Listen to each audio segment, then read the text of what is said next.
Assalamualaikum warahmatullahi wabarakatuh. Di sini saya akan menjelaskan tentang materi reformasi B.J. Habibie. Sebelum itu, perkenalkan, nama saya Regita Agit Putri Cahyani, presensi 26. Selamat menyimak materinya. Kalian tahu nggak sih, siapa B.J. Habibie itu? B.J. Habibie atau Baharudin Yusuf Habibie adalah Presiden Indonesia ketiga yang menjabat sejak tahun 1998 sampai 1999, yang menggantikan Soeharto yang mengundurkan diri dari jabatan Presiden pada tanggal 21 Mei 1998 dan menjadi Presiden pertama pasca reformasi. Masa pemerintahan B.J. Habibie bisa dibilang sangat singkat, yaitu pada tanggal 21 Mei 1998 sampai 20 Oktober 1999, yaitu 512 hari per 1 tahun atau 5 bulan. B.J. Habibie pernah berkarir di Jerman di berbagai perusahaan penerbangan dan konstruksi pesawat, termasuk Messerschmitt, Volkow, Bolhem, atau MBB. Di sana ia terlibat dalam pengembangan pesawat tempur dan pesawat komersial. Adapun beberapa prestasi B.J. Habibie di Jerman antara lain, yang pertama, mengembangkan teori-teori terkait peningkatan kinerja pesawat terbang seperti Habibie Factor, Habibie Theorem, dan Habibie Method. Yang kedua, berkontribusi dalam pengembangan pesawat terbang canggih seperti Airbus A300B. Yang ketiga, merancang pesawat CN235 dengan para insinyur dari perusahaan Spanyol CASA. Nah, sekarang kita masuk ke masa pemerintahannya. Di awal pelantikannya pada tanggal 21 Mei 1998, Presiden B.J. Habibie mendapat penolakan dari mahasiswa sebab ia dianggap sebagai bagian dari rezim Orde Baru. Hanya saja, Presiden Habibie menyatakan tekad untuk melaksanakan reformasi secara bertahap dan konstitusional. Pemerintahan B.J. Habibie diawali dengan pembentukan Kabinet Reformasi Pembangunan pada tanggal 22 Mei 1998. Permasalahan yang diperhatikan secara serius dari pemerintahan B.J. Habibie ini adalah permasalahan politik, pemerintahan, ekonomi, dan permasalahan hak asasi manusia atau HAM. B.J. Habibie melakukan pembebasan terhadap banyak tahanan politik yang tidak diadili pada masa Orde Baru. Pada masa tersebut, beliau menghapus keberadaan Surat Bukti Kewarganegaraan Republik Indonesia atau SBKRI. Sesaat setelah dilantik sebagai Presiden Indonesia, B.J. Habibie langsung melakukan pembentukan kabinet yang dinamakan Kabinet Reformasi Pembangunan.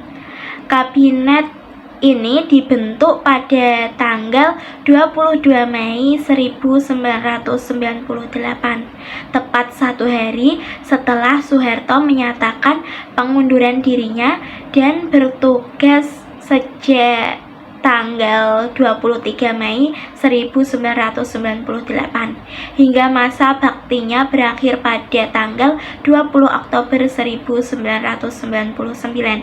Kabinet Reformasi memiliki 3 program kerja utama, yaitu yang pertama, pada bidang politik. pada bidang politik ini memperbarui berbagai perundang-undangan dalam rangka lebih meningkatkan kualitas kehidupan berpolitik yang bernuansa pada pemilu sebagaimana yang diamanatkan pada garis-garis besar haluan negara atau GBHN. Yang kedua, bidang hukum, yaitu meninjau kembali undang-undang subversi. Yang ketiga, bidang ekonomi, yaitu mempercepat penyelesaian undang-undang yang menghilangkan praktik monopoli dan persaingan yang tidak sehat. Berikut merupakan program kerja Habibie bersama Kabinet Reformasi Pembangunan dalam bidang politik. Yang pertama, memberlakukan otonomi daerah yang lebih demokratis dan meluas melalui TAP MPR nomor 15 tahun 1998. Yang kedua, menciptakan kebebasan berpolitik dengan menerapkan sistem multipartai dalam pemilu sesuai Undang-Undang nomor 2 tahun 1999.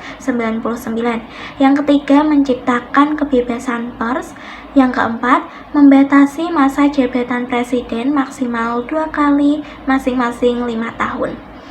Kemudian ada program kerja Habibie bersama Kabinet Reformasi Pembangunan dalam bidang hak asasi manusia atau HAM. Yang pertama, adanya pembebasan tahanan dan narapidana politik masa Orde Baru melalui pemberian amnesti dan abolisi. Apa sih amnesti dan abolisi itu? Amnesti adalah pengampunan atau penghapusan hukuman yang diberikan presiden kepada seorang narapidana. Sedangkan abolisi yaitu penghapusan proses hukum yang sedang berjalan kepada seorang terpidana. Salah satunya adalah pembebasan Sri Bintang Pamungkas yang dipenjara karena mengkritik kebijakan Soeharto. Nah, yang kedua, menghilangkan tanda khusus pada KTP warga keturunan Tionghoa. Yang ketiga, menghilangkan diskriminasi ras, suku, etnik, dan agama. Selanjutnya ada program kerja Habibie bersama Kabinet Reformasi Pembangunan dalam bidang ekonomi. Yang pertama, berhasil mengatasi krisis moneter dengan menurunkan nilai tukar rupiah terhadap dolar dari 16.000 per 1 dolar menjadi 6.000 per 1 dolar. Yang kedua, berhasil menurunkan laju inflasi. Yang ketiga, distribusi kebutuhan pokok mulai kembali berjalan dengan baik. Kemudian ada peristiwa besar yang terjadi pada masa reformasi B.J. Habibie, yaitu dilaksanakannya referendum di Timor Timur. Sejak masa Orde Baru, Timor Timur berusaha ingin memisahkan diri dari Indonesia. Akhirnya, Presiden B.J. Habibie memutuskan untuk melakukan referendum yang dilaksanakan pada tanggal 30 Agustus 1999 yang bertujuan untuk memastikan apakah rakyat Timor Timur memilih otonomi ataukah kemerdekaan. Hasil referendum diumumkan oleh PBB pada tanggal 4 September 1999. Hasilnya 78,5% rakyat Timor Timur ingin memisahkan diri dari Indonesia. Timor Timur pun resmi lepas dari Indonesia pada tanggal 19 Oktober 1999. Nah, yang terakhir yaitu akhir pemerintahan B.J. Habibie. Pada tanggal 14 Oktober 1999, MPR mengadakan sidang umum. Pada sidang tersebut, B.J. Habibie menyampaikan pidato pertanggungjawabannya sebagai Presiden Republik Indonesia. Namun, sebagian besar anggota MPR menganggap bahwa B.J. Habibie tidak mampu menjalankan tugas sebagai presiden. Hal yang menjadi sorotan utama adalah masalah referendum Timor Timur. Pada tanggal 20 Oktober 1999, MPR mengumumkan bahwa pidato pertanggungjawaban B.J. Habibie ditolak. B.J. Habibie menyatakan bahwa ia ikhlas menerima keputusan MPR dan mengundurkan diri dari pencalonan presiden untuk periode selanjutnya. Pada hari yang sama setelah penolakan pidato pertanggungjawaban B.J. Habibie diumumkan, yaitu tanggal 20 Oktober 1999, MPR kemudian melaksanakan rapat paripurna dengan agenda pemilihan presiden.